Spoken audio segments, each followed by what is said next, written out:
Hello readers, I'm Laura Perdew, author of fiction and nonfiction for children. Thank you for joining me here. In this series of videos, I am going to share a little bit about my nonfiction research and writing process. And today's topic is choices, and I'm going to use this book, The Earth, One-of-a-Kind Planet, as my example. And before we get started, I wanted to share the opening spread of this book. We have a poem on this side. It is a circular poem, as you see. But here we have the narrator, the universe, and she is talking about Earth, her pride and joy.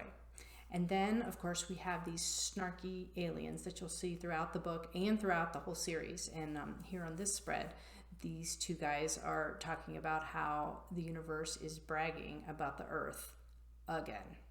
All right, let's get started now. The very first thing that every writer has to consider is audience. Who are you writing for? And for much the same reason that you probably speak differently to your friends than you do to your parents or teachers, you need to write with your audience in mind. So for this series, I knew my audience was elementary school-aged readers. The next thing to consider is writing style. And for this series, I was choosing between expository, which describes and explains a subject, or a narrative which tells a story.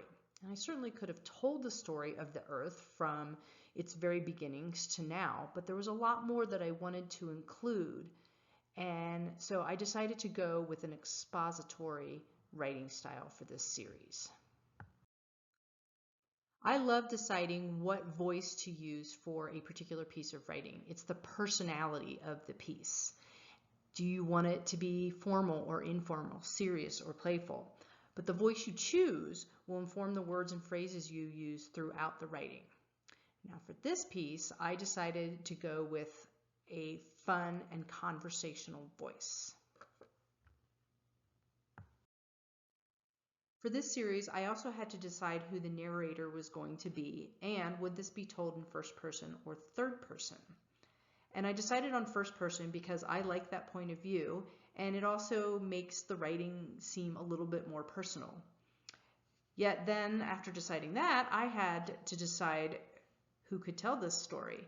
And after much consideration, I decided that the one character who would know something about all parts of space science was the universe herself. For me, another important part of the process is deciding what I want my readers to take away from my story. What do I want them to know when the book is closed? And of course, the answers to those questions come after lots and lots and lots of research. It's finally time to start writing once I've made decisions about all those choices and done my research. And speaking of research, I will share specifics about my research process in the next video. Thank you for watching, and happy writing.